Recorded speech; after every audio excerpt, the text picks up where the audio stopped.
Halo teman-teman, di video kali ini saya akan unboxing kamera Nikon D3200 dengan lensa kit AFS DX Nikkor. Nah, di sini D300 termasuk kamera DSLR ya. Kita buka. Ini saya beli online. Isinya itu ada memori ya, memori 16 GB, kemudian ada user guide, artinya manual bagi pengguna, panduannya, buku panduan, kemudian ada CD drive di sini. CD drive isinya ada dua ya, kedua, kemudian sama ini manual juga tapi yang kecilnya ya. Kemudian di sini kontak untuk servis resmi Nikon. Di sini ada invoice dari tokonya, dari toko onlinenya. Kemudian kita buka. Yang pertama itu kita dapat kabel audio ya, ini nyambung ke TV, bisa disambungkan ke TV nih. Kemudian ada satu unit charger, buka charger. Di sini Nikon baterai charger MH24 ya, baterainya unit baterai. Kemudian di sini ada tali buat kameranya, strap buat kamera. Kalau nggak ada strapnya bisa pakai rapia atau pakai karet lah, terserah. Yang penting bisa dibawa. Kemudian ada lensa. Di sini ada lensanya, itu lensa standar ya, lensa standar, lensa kit. Jadi kalau ini udah dapat yang kit ya.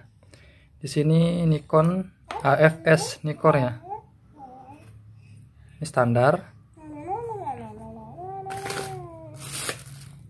Kemudian ini ada, ini tuh penutup viewfindernya, penutupnya ini.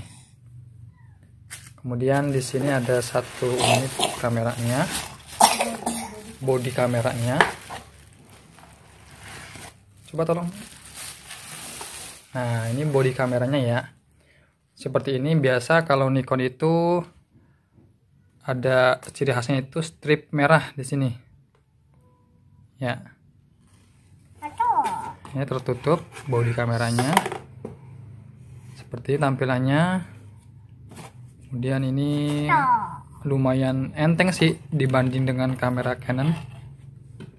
Nah, seperti ini materi atas. Ya, ini wujud dari kameranya, bodinya. Dan ada yang kurang sih sebenarnya, ada kabel USB ya, USB yang nyambung ke komputer itu nggak ada di sini. Jadi ada masih kurang gitu ya. Kebetulan saya beli ada hadiahnya juga, ada bonusnya juga, bonus tas. Tapi ya lumayan lah, tas-tasnya lumayan gitu. Tas sama tripod mini sama pembersihnya. Nah, sini kita untuk masukin, artinya masang kameranya itu kita buka dulu ya ininya.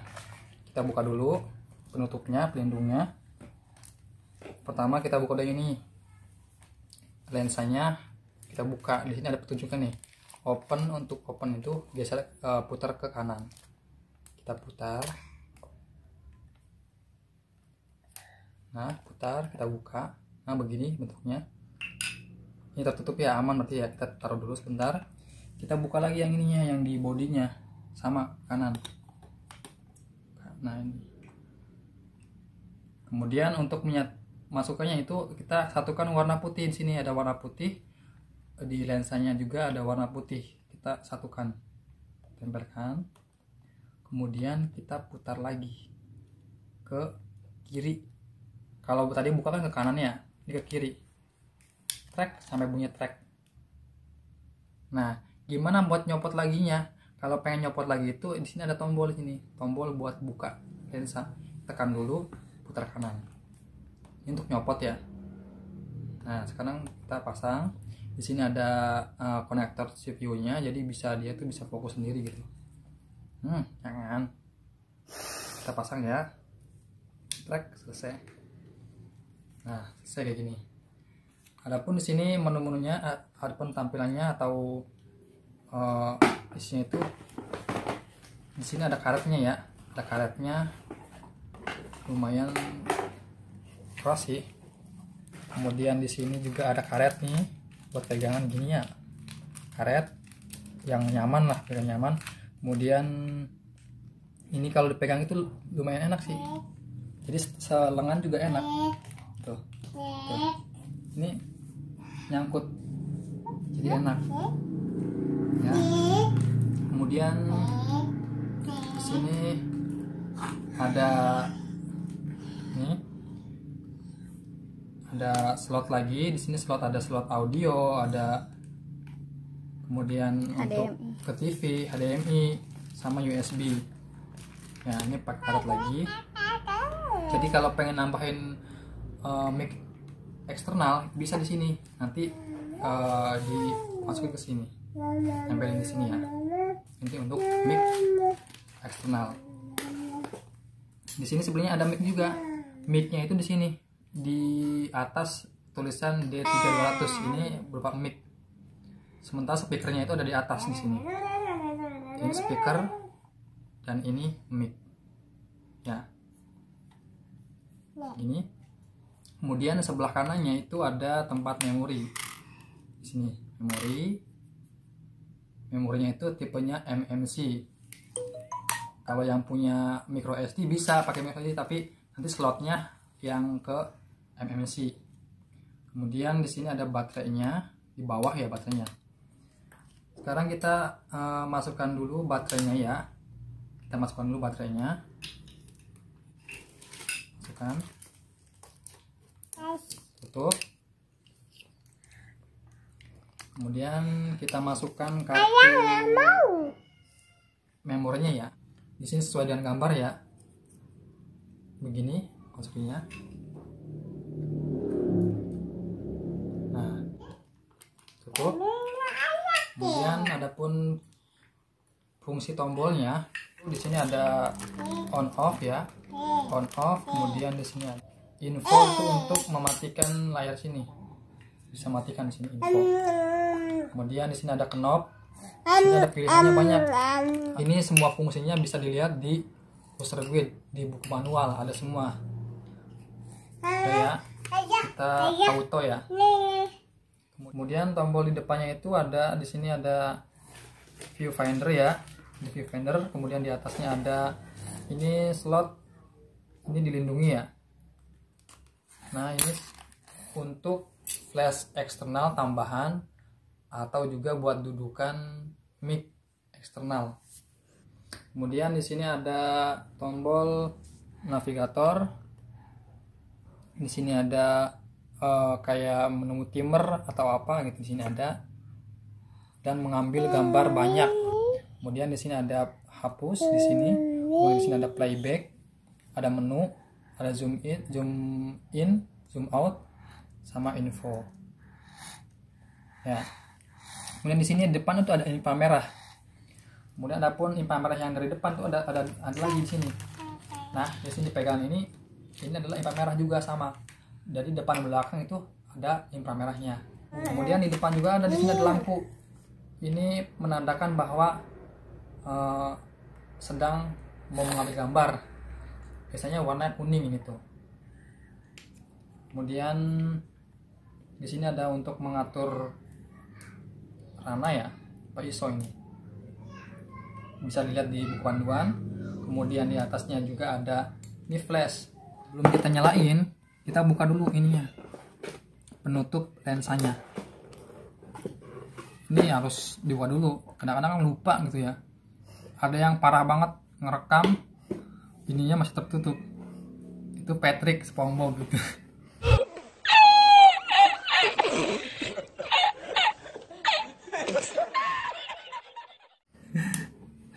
Udah ya. Kemudian kita jangan lupa sebelum kita mengambil gambar itu harus dibuka dulu lensanya. Jadi keadaan terbuka. Maksudnya apa? Di sini kita ada diputar dulu lensanya. Kita contohin ya. Contohin nyalain dulu. Nyalain. Posisi on. Nah, begini. Kemudian kita coba ambil gambar. Tekan ini. Nah, di sini ada keterangan lensa tidak dipasang. Jadi kita harus buka dulu lensanya. Caranya tekan dulu tombol ini sebelah pakai tangan kiri lah. Serap kayak apa, yang penting ditekan tombolnya, kemudian diputer ke kanan. Tekan sekali aja tekannya. Puter. Nah, sampai klik. Kalau udah klik berarti udah terbuka. Adapun fungsi di lensa itu ada A, ada M ya. Ini fungsinya untuk supaya kalau A dia itu bisa otomatis fokusnya.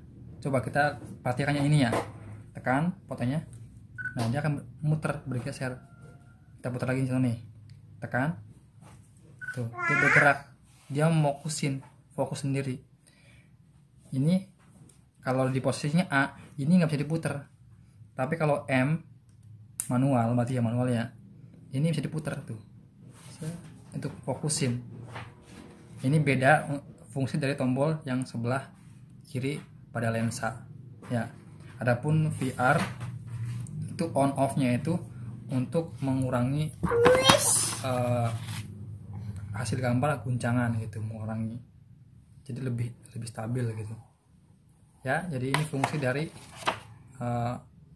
tombol ini. Jadi kalau tipsnya untuk mengambil gambar itu kita tekan setengah dulu supaya fokus. Dan kelebihan dari kamera ini sendiri itu bisa lebih awet baterainya dibandingkan dengan mirrorless gitu ya.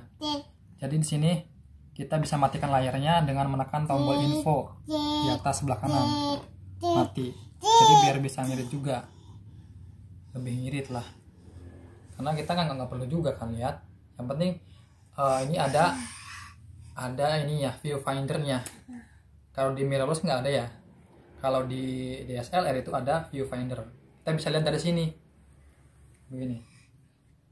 Kita fokuskan. Nah, untuk melihat gambar yang tadi kita ambil itu kita tekan tombol playback di sini sebelah kanan, sebelah kiri. Nah, ini pengen milih kan kalau kita pakai navigasi kan agak lama ya milih-milih. Kalau pengen gampang enaknya kita kecilin dulu. Nah, tampilannya kecil. Jadi bisa langsung milih. Jadi cepet gitu. Kan banyak tuh. Fotonya banyak. Jadi bisa langsung milih. Beda sama ini.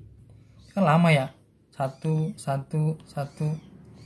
Ini untuk pintasannya. Nah, kenapa saya pilih kamera Nikon DSLR D3200? Kenapa nggak mirrorless gitu ya? Saya pengen kamera itu yang awet.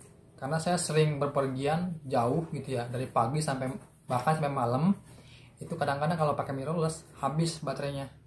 Cukup enteng sih, cuman sekitar 450 gram beratnya. Itu ya. Saya cium baunya pun masih baru ini. Baunya. Jadi belum bau kayak bau rendang gitu ya, habis makan rendang ya. Atau bau apek enggak. Karena ini masih baru. Dan kalian pun bisa tambahkan di sini pakai anti gores, silahkan serah, atau pakai apa, yang penting ini terlindungi biar lebih awet gitu. Ini kamera ini kamera keluaran tahun 2012 ya. Ini untuk kamera harganya sendiri kalau bodinya aja itu sekitar 4,5 juta. Adapun lensanya itu sekitar 800 sampai 1,5 juta untuk bodinya, untuk lensanya. Sedangkan saya beli itu seharga 5.200.000 itu. Jadi lebih untung ya, banyak untungnya. Belum juga ada tambahan memori, ada tambahan tripod mini, kemudian ada tambahan tas juga, kemudian ada untuk pembersihan, untuk apa ya, cleaningnya, untuk perawatan kayak semprotan sama apa kayak kuas gitu tuh, pembersih lah, bersihin dari debu gitu untuk perawatan. Kemudian ini lensanya juga lensa standar ya, lensa kit ya, lensa kit untuk pemula lah. Ini jenis kameranya itu kamera AVFC ya. Nah, di sini untuk entry level, untuk kelas menengah ke bawah gitu. Jadi lumayan enak juga sih. Karena untuk yang profesional sendiri itu harusnya yang tipenya tipe full frame. Untuk tipenya tipe full frame itu untuk profesional. Kalau ini ya, kalau kita mau ganti, kita bisa ganti juga sih. Kita bisa ganti lensa, pakai lensa tele bisa, lensa makro, kemudian lensa untuk apa ya, kayak zoom. Itu kalau mau ambil gambar yang lebih maksimal lagi, kita biasanya ngoleksi lensa tuh lebih dari satu. Karena kalau kit itu hanya lensa standar.